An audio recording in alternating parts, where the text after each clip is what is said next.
kelas menengah super bisa disebut sebagai divisi atau kelas tinju yang paling membosankan saat ini.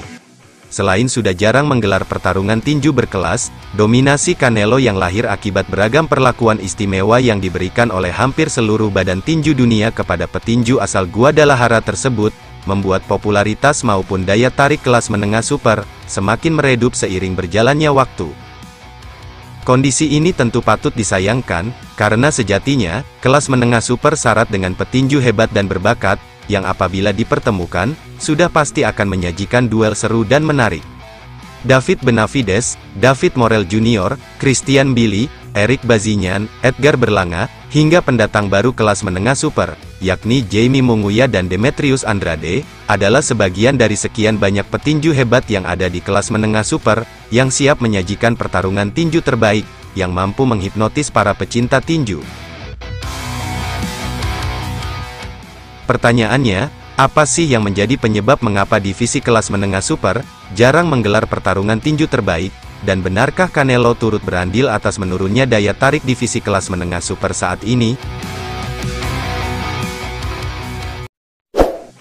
Jika ditelusuri lebih dalam, yang menjadi penyebab utama mengapa kelas menengah super jarang menggelar pertarungan tinju terbaik, yakni adanya pemberian hak istimewa kepada Canelo, untuk memilih dan menentukan sendiri, siapa petinju yang akan menjadi lawan duelnya, dalam laga pertahanan gelar juara sejati kelas menengah super, yang telah dikuasainya sejak tahun 2020.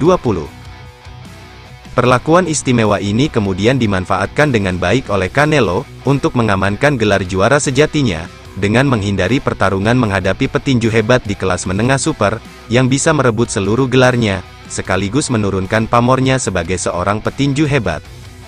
Olehnya itu, tidak mengherankan tentunya jika Canelo sampai memilih petinju sepuh semacam Golovkin, yang sepanjang karirnya hanya bertarung di kelas menengah, ataupun mengajak Jermell Charlo, yang bertarung di dua divisi di bawahnya, untuk naik ke kelas menengah super dan bertarung menghadapinya, sebagai duel wajib untuk pertahanan gelar juara sejati kelas menengah super.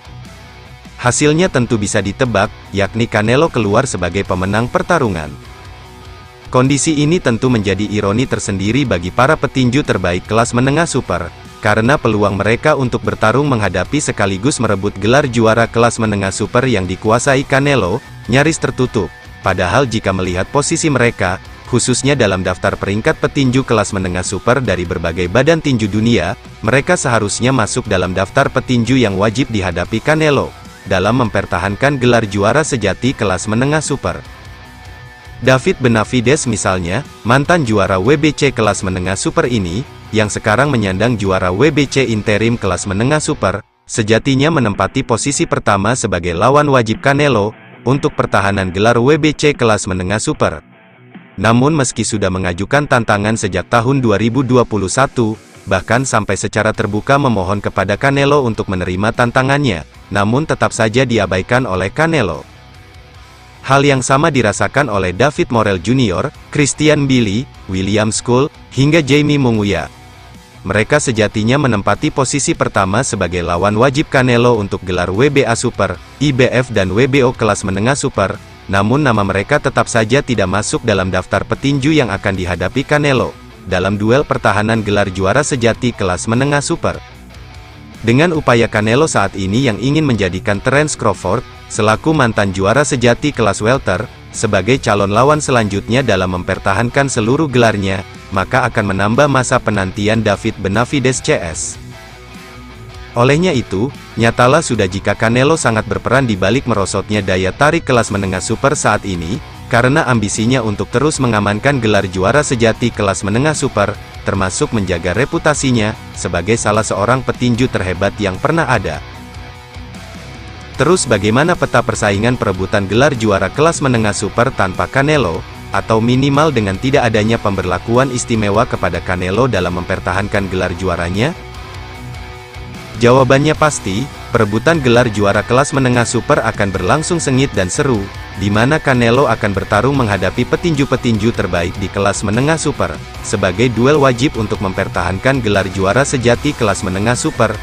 ia akan bertarung menghadapi juara interim WBC David Benavides, juara WBA regular David Morrell Jr., maupun petinju kelas menengah super yang menempati ranking pertama hingga kelima dari berbagai badan tinju dunia, seperti Christian Billy, Jamie Munguia, William Skull, Demetrius Andrade, hingga jagoan asal Kanada berdarah Armenia, Eric Bazinian.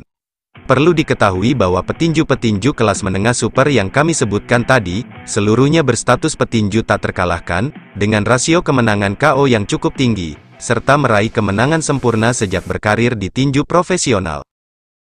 Selain itu, jika kelas menengah super tanpa keberadaan Canelo, atau ketika Canelo memutuskan pensiun, perebutan gelar juara di kelas menengah super akan berlangsung semakin ketat dan sengit. David Benavides hampir dipastikan akan dinaikkan statusnya sebagai juara penuh WBC. Begitu pula dengan David Morrell Jr. akan dinaikkan dari juara reguler WBA menjadi juara WBA Super. Selain itu, akan terjadi duel perebutan gelar IBF, WBO dan The Ring kelas menengah super yang akan melibatkan William Skull, Christian Billy, Eric Bazinian, Edgar Berlanga, Jamie Munguia, hingga Demetrius Andrade. Setelah itu, duel sengit akan berlanjut ke laga unifikasi gelar, yang akan melibatkan David Benavides, David Morrell Jr., serta juara IBF, WBO, hingga The Ring kelas menengah super. Mengingat mayoritas para petinju terbaik di kelas menengah super yang akan terlibat perebutan gelar juara tersebut, mayoritas berstatus tak terkalahkan, serta performa apik yang mereka tunjukkan selama ini, maka peluang mereka untuk saling mengalahkan sangat besar. Hal ini tentu akan membuat persaingan perebutan gelar juara kelas menengah super akan berlangsung ketat, sehingga setiap pertarungan perebutan gelar kelas menengah super, hampir dipastikan akan berlangsung seru dan menarik, bahkan berpeluang akan menjadi pertarungan tinju terbaik atau The Fight of the Year. Selain itu, potensi terjadinya rivalitas sengit antar petinju terbaik kelas menengah super, kemungkinan besar akan terjadi. Perlu diketahui bahwa rivalitas antar petinju adalah salah satu fenomena menarik di olahraga tinju, terutama ketika para petinju yang terlibat rivalitas tersebut mampu menyajikan duel seru, ketat, dan menarik untuk ditonton. Rivalitas antar petinju inilah yang membuat divisi kelas berat menjadi divisi yang paling populer di era tahun 90-an sampai awal tahun 2000-an, di mana di masa tersebut terjadi rivalitas sengit yang melibatkan Riddick Bowe, Andrew Golota, Evander Holyfield, Mike Tyson, hingga Lennox Lewis.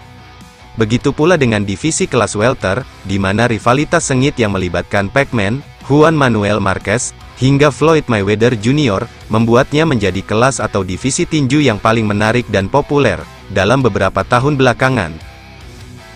Dengan demikian, apakah untuk meningkatkan daya tarik, popularitas, serta menghidupkan kembali persaingan perebutan gelar juara di kelas menengah super, maka pemberian hak istimewa kepada Canelo harus dihentikan, dan Canelo harus dipaksa menerima tantangan David Benavides CS. Bagaimana menurut Anda sahabat PTD Channel semuanya? Sampaikan pendapat Anda.